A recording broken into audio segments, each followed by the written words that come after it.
Hey everyone, welcome back to Native Speakers, the channel where real English happens. I'm Sarah, your friendly guide to all things conversational English, and I'm super excited to be here with you today. And I'm Johnny, your other favorite native speaker. If you've been here before, you already know we keep it real, we keep it fun, and most importantly, we keep it useful. So buckle up, because today's lesson, it's a good one. It really is. And before we dive in, here's your thought-provoking question for today, and we genuinely want you to think about this. Have you ever walked into a bar or a social event surrounded by people speaking English and felt completely frozen, like your brain just shut down? If that sounds familiar, drop a comment below right now. Tell us, where are you from and what's the one situation in English that makes you the most nervous? We read every single comment and we love hearing from you. Your answers actually help us make better lessons for you. All right, let's get into it.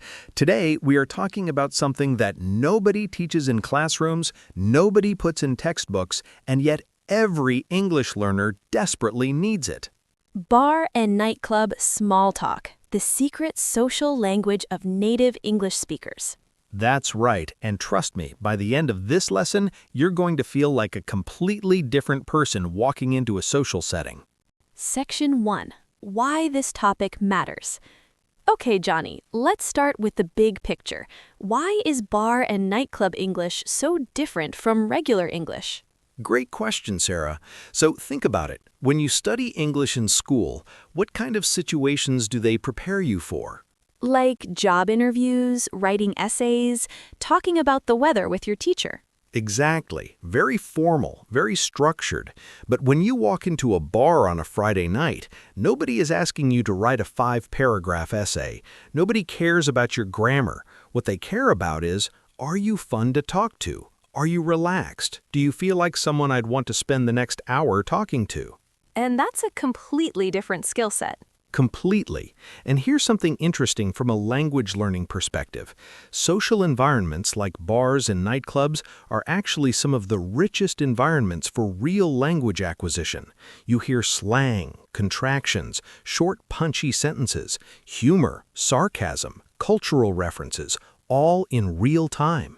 But they're also the most intimidating environments for learners, right? Because it's loud, it's fast, there's no time to pause and think, and you can't exactly ask someone to repeat themselves 5 times. Exactly. So today, we're going to break it all down into pieces. We'll cover how to start a conversation, how to keep it going, how to use humor naturally, how to handle awkward silences, and how to leave a conversation gracefully. Sound good? Sounds perfect. Let's start with the basics, the opener. All right, so you're standing at the bar. Maybe you're waiting for your drink. Someone's standing next to you. How do you start talking to them? The most important thing to remember is keep it simple. Beginners always think they need to say something incredibly clever or impressive. You don't. Right. Native speakers don't walk up to strangers and say, "Pardon me, would you be so kind as to engage in a conversation with me?" Nobody says that, ever. The most natural openers are short, casual, and easy to respond to. Let me give you some examples. Hit me. Okay, so imagine I'm standing at the bar and I turn to you and say, "Hey, is it always this busy here?" Oh, that's a classic. And the reason it works so well is that it's an open-ended question. It's not a yes or no question. It invites the other person to share their knowledge of the place, which makes them feel comfortable. Exactly. And they might say something like, "Ha, yeah, Fridays are always like this, but honestly, the drinks are worth it." And boom, now you're in a conversation. You can follow up with, "Oh, really? What do you usually get here?" And that leads naturally into talking about preferences, which leads into talking about other things you like, which leads into a real conversation. Beautiful. What are some other good openers? Okay, here are a few more that work really well in bar settings. I love this song. Do you know who this is? Have you tried the food here? I'm trying to decide if it's worth it. Is this seat taken?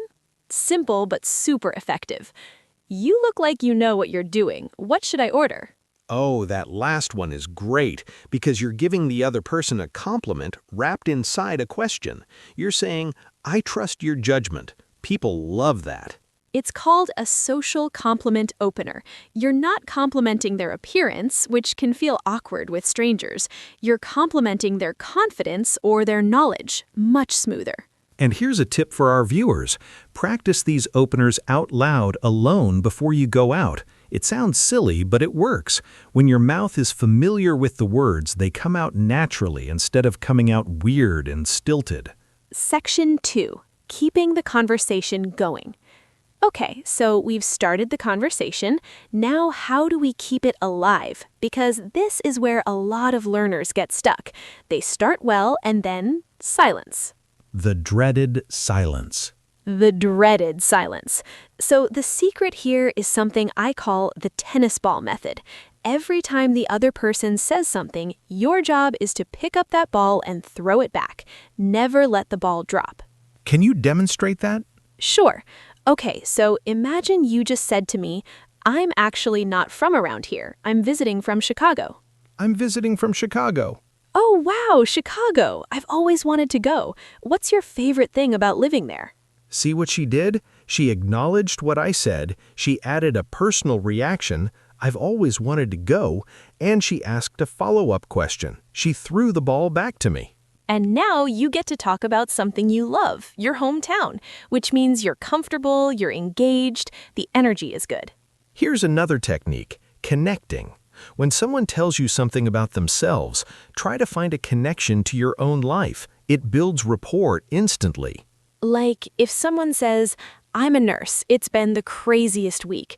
Instead of just saying, oh, that's cool, you could say, oh man, respect to you. My sister is in healthcare too, and the stories she tells, how do you handle the long shifts? Now you've shown empathy, you've shared a tiny piece of yourself, and you've asked a question that invites them to open up. That's the connection right there. And by the way, in bar settings, conversations move fast. You don't need to go deep right away. Light, fun topics are totally fine. Things like, what do you do for fun around here? Are you out celebrating something tonight? Are you usually this spot or are you exploring? Are you out celebrating something tonight is one of my personal favorites because if they say yes, birthday, promotion, anything, now you get to be enthusiastic with them. No way! Happy birthday! That's amazing! Instant positive energy. Section 4. Using humor naturally. Let's talk about humor, because English humor, especially British and American bar humor, can be so confusing for learners. It really can, and the biggest mistake people make is trying too hard to be funny. Forced humor is painful for everyone involved. Cringeworthy. The key is that native speaker humor in casual settings is usually one of three things: self-deprecating, observational, or playful teasing. Self-deprecating means making a joke about yourself, like if the bartender takes a long time and you say, I'm starting to wonder if they're personally growing the ingredients back there. See? That's funny because it exaggerates the situation harmlessly.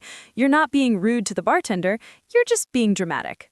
Observational humor is about noticing something funny in the environment. Like if someone orders an incredibly complicated drink and you're standing next to them, you could just look at them and say, are you ordering a drink or reciting a spell? Yes, and the beauty of that is it's light, it's not offensive, and it creates a shared moment of laughter between two strangers. Shared laughter is the fastest way to build a connection. And playful teasing, this one you have to be careful with because timing and tone matter a lot. But something like, someone says they can't decide what to drink and you say, come on, it's a drink, not a life decision. With a big smile, that's playful, not mean.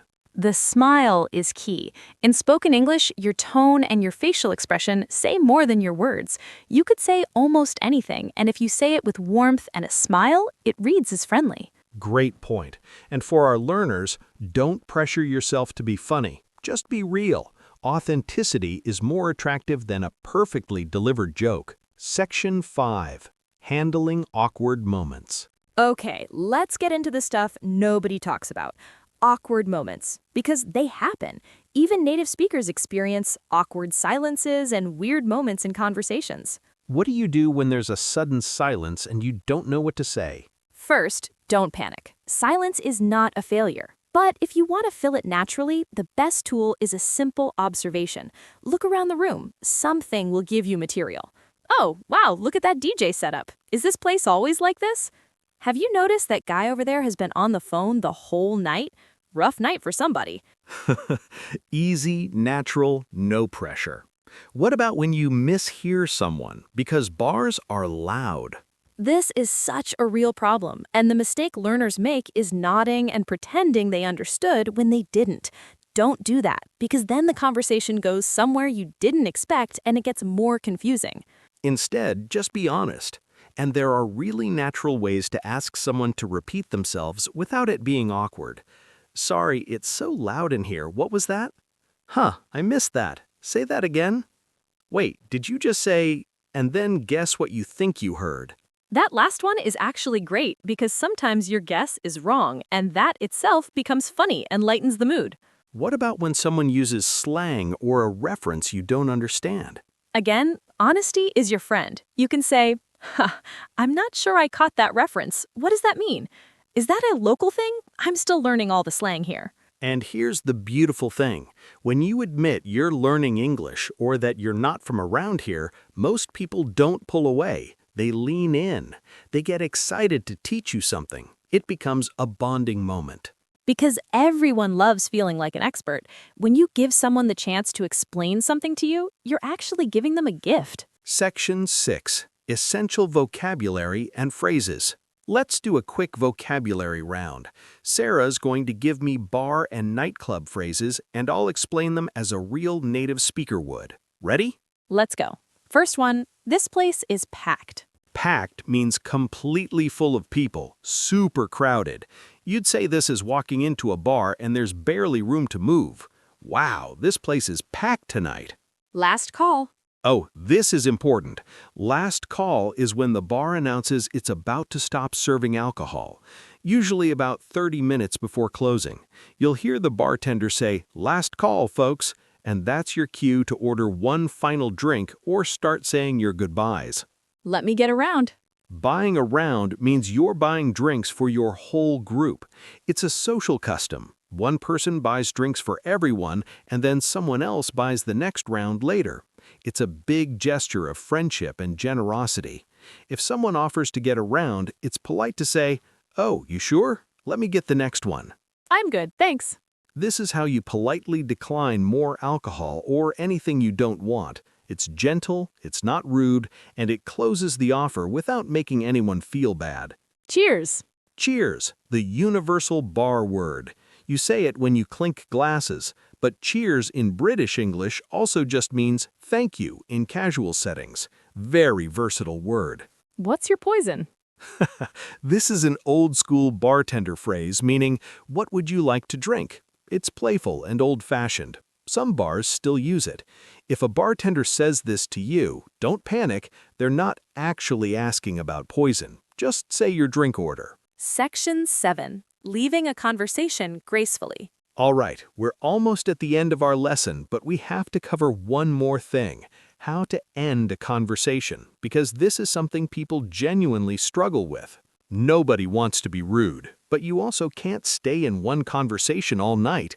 So how do you exit smoothly? The key is to give a warm reason and leave on a high note. Here are some phrases that work perfectly. It was so great talking to you. I'm going to go find my friends, but enjoy your night. Hey, I'll let you get back to your group. It was awesome chatting. I need to run to the bathroom, but honestly, it was so nice meeting you. Notice that all of those start with a positive comment about the conversation. You're ending with warmth, not awkwardness. And if you genuinely enjoyed talking to someone and want to continue the connection, be direct. Native speakers appreciate directness. Hey, I'd love to keep in touch. Are you on Instagram? We should hang out again. Would you want to grab coffee sometime?